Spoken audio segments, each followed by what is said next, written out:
We're taking a short break this week. We'll have fresh interviews with Australia's technology leaders soon. This is a continuing part of the CXO Challenge by itnews.com.au. I'm your host, Ry Crozier, Editor-in-Chief of IT News. On the show this week is Frances Waterford, the Chief Information Officer at Cancer Council New South Wales. We start out by talking about the IT structure of Australia's leading cancer charity, and we go from there. Please enjoy our conversation. Let's just start top line. If you could talk a little bit about the Cancer Council structure and how IT fits in. I understand you're working for the New South Wales organisation, but I was just wondering, how does IT look for the Cancer Council and how does it operate?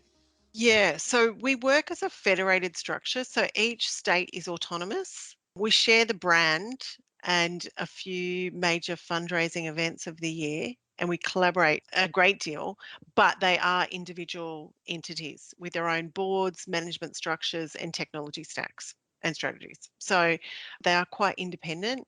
I do meet with my peers from the other federations at least once a month, and we talk about what we're doing, and we do share ideas and approaches to things, but we do operate quite independently. Okay. Does anything get shared across the technology stacks or everything is different and independently run? Everything is different and independently run. How big's the IT organisation for yourself? It's pretty small, like we're a team of 15. So that's quite small considering the diversity of what we do as an organisation. I've got an operations team which covers service desk, infrastructure, network, that type of stuff. And then I've got an applications team who are very hands-on with probably about 8 core applications that we run. And then I guess a lighter touch for those secondary applications, which tend to be all software as a service applications. And then we've got some individual specialists in things like business analysis and security. And I understand today we're going to be talking a little bit about the way that you've linked some of those sort of core operational systems together. Is that right? Correct. That's exactly right. So what we've identified is that as a small, medium organisation, there's some really good products out there that are very fit for purpose with functions that we carry out.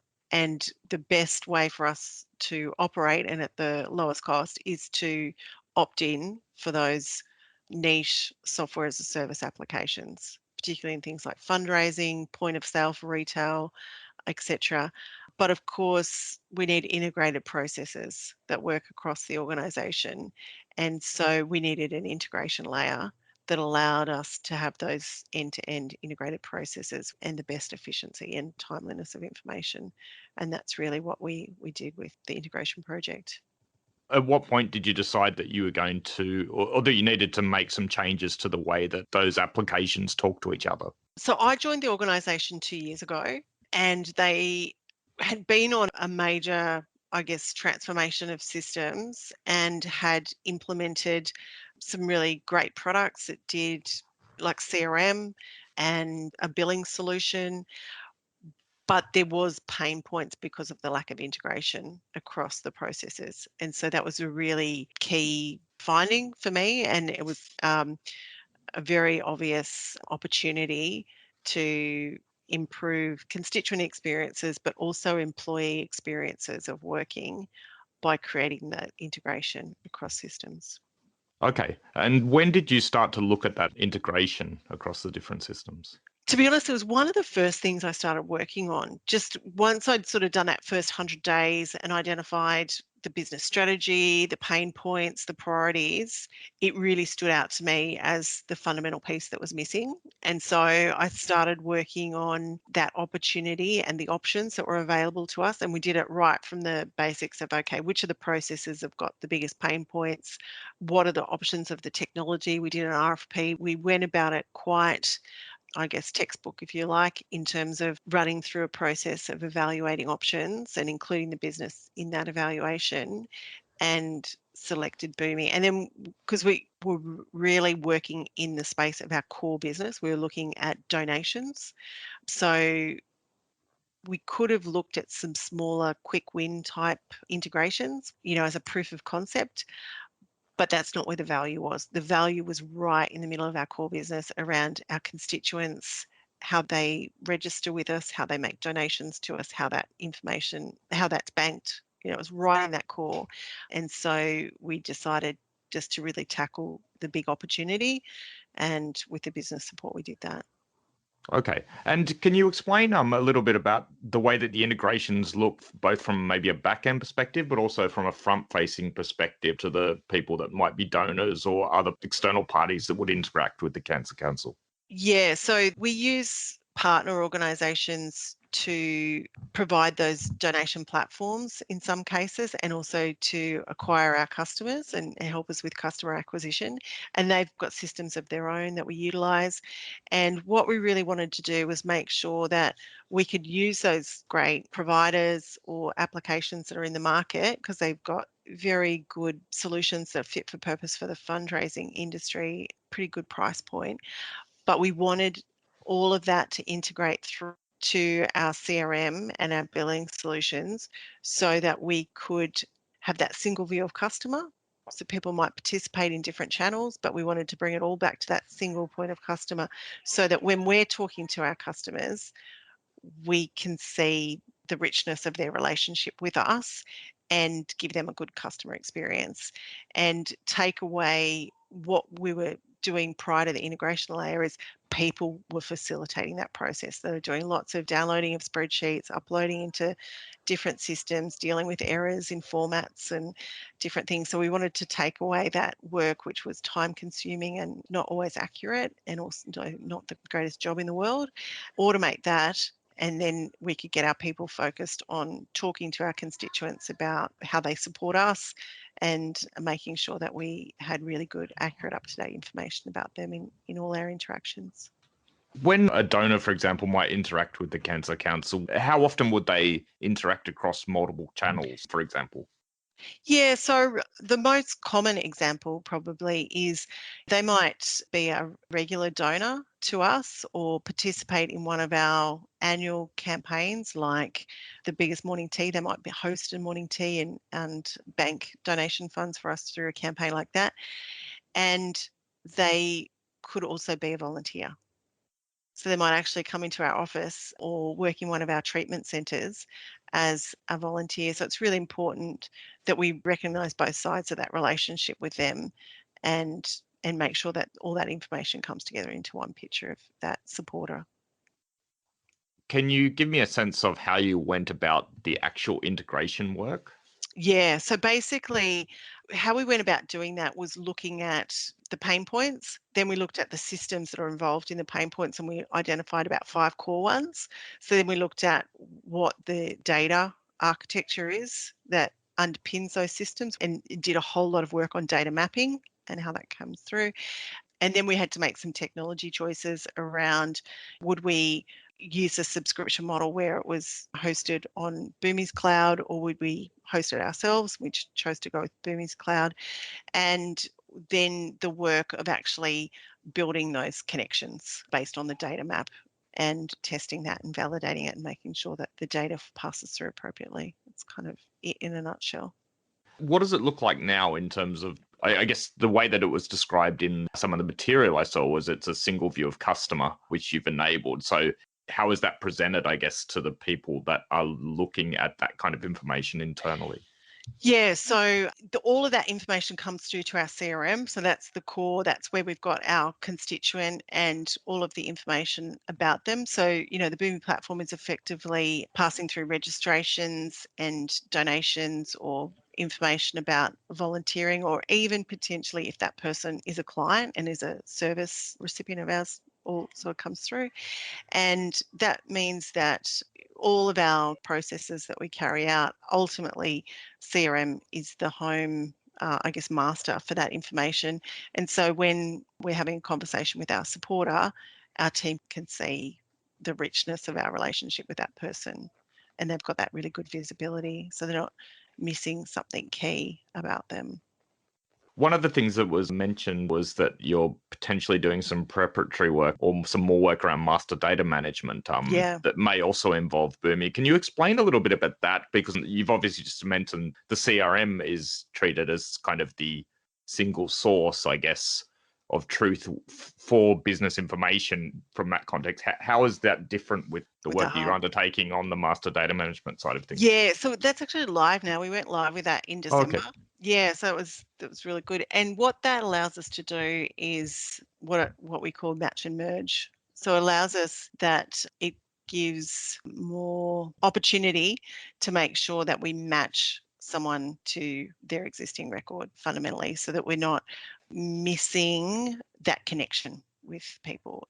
The really basic example, it's a little bit more complex than this, is the Fran versus Frances, where you might choose different spelling of your name, or it might even be my maiden name instead of my married name, or, those kinds of things. And Master Data Hub allows us to look at some more complex criteria to make sure that we're always matching you to the identity in our CRM.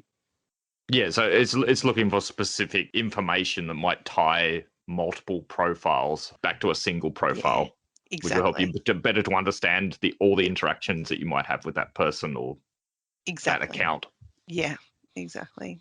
And the word we use is constituent. So we talk about them as a constituent and the different roles they have, be it supporter or client or volunteer, for example. Now, something else that was mentioned was that the organization is both sort of digital and cloud first. How much of that played out in terms of the work you've done with Boomi versus how much was already sort of ongoing or going on of that journey before you sort of embarked on this Yeah, look, particular work? there was definitely a move to digital experiences for all of our services well before this started.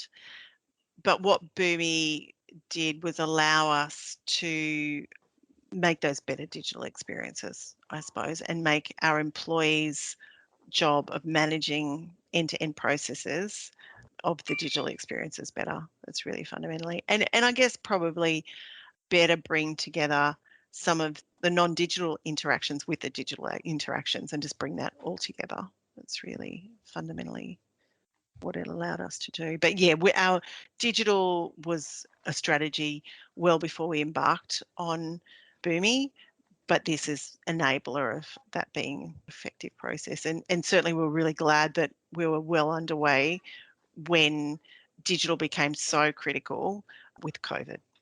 Mm. At the point that you're at now, how does the work that you're doing around digital translate in terms of the donation side of the organization? So I imagine they're still mostly focused on digital fundraising events compared to physical, although Australia is comparatively better off than other countries in terms of being able to move around reasonably Yeah, and hold some exactly. sort of events. For the last 12 months, everything was a digital event. Had to definitely turn some events that were almost exclusively physical. And the example of that's called Relay for Life. So we carry out the community-based events, Relay for Life. So all of those after the last 12 months have been digital instead of in-person community events. How has that changed the service you have to provide to the business as an IT organization? It just means that those processes working well is just more important than ever. I think we were really fortunate, I would say, as an organisation that we had done so much transformation of our systems.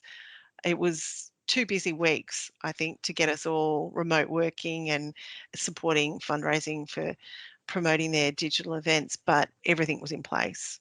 There was nothing we were going, wow, we need to go and buy X technology to make this work. We had all the building blocks, and most of it was really just about scale. So, for example, the number of people using our remote connect service was going to be 4 times what it was under ordinary circumstances. So we just needed to make sure that we had capacity and licensing to deal with that. But it was relatively in place and ready to go. What's the next step for the organization, and particularly from an IT standpoint? Where are you looking at where there might be opportunities, for example? Yeah, so we've got a multi-year roadmap of opportunities to extend the solution. The next place we're going to is within our supporter unit, which supports people experiencing cancer and provides information and support services to them. So we're really extending what we've done with the fundraising area into some more digital experiences and much more straight-through processes with that team, and certainly moving from a service-centric approach to how they deliver services to a client-centric approach. So that's a major project that we're going to do this year. Cyber is super important as well. So making sure that we continue to meet the elevating challenges around cybersecurity. So that's going to be an important area for us. We're also doing some work with our research division and modernising some of the tools that they use around research, data analytics, and we'll also work with the fundraising division much more around their whole marketing processes and making that integrate into this platform as well. So they're probably the top 4 or 5 for the year. Just to go to one segment of that, the straight-through processing side of things, what impact do you see that having on that particular business unit and more broadly? Reach. So for those guys, it's really about servicing more clients with the services we have. So they provide counselling and pro bono professional advice to people who are experiencing cancer. And the aim is to be able to reach more clients with those services. What's getting you excited about this year? It does feel like we're in our new normal. It feels like last year, with the horizon of which we were doing things just completely shrunk, and we weren't looking too far down the road at all because we just didn't know how's the world going to be. You know, in the middle of a pandemic, it seemed quite very hard to look terribly far down the road. Whereas now it feels like, okay, now we know how we're going to operate as a society as well as an organisation, where our people are returning to the office. We were almost 100% remote for most of last year. Now we're back in the office 2 or 3 days a week. So we're getting to work differently, bring back some old school whiteboarding and coffees and lunches and things with teammates, which is super exciting. And it's almost like a slight surprise how much we missed it. But that's good. And yeah, I'm pretty excited about what we're doing with our Cancer Information Support Services team. It's a really big change for them, and we've worked really hard for a long time on the design and the requirements, and we're about to start build. So that's a super exciting place to be, where we're like, yeah, we know the value that you can achieve and the scope of what you want us to do, and now we can get about building it. So that's really cool too. And I think what we're doing with research is pretty cool too. So they'd probably be my top 3. That was Frances Waterford, the Chief Information Officer at Cancer Council New South Wales. And that's the podcast for this week. We'll be back with an exciting new interview next week. Until then, you can catch all the latest headlines in Australian IT over at itnews.com.au.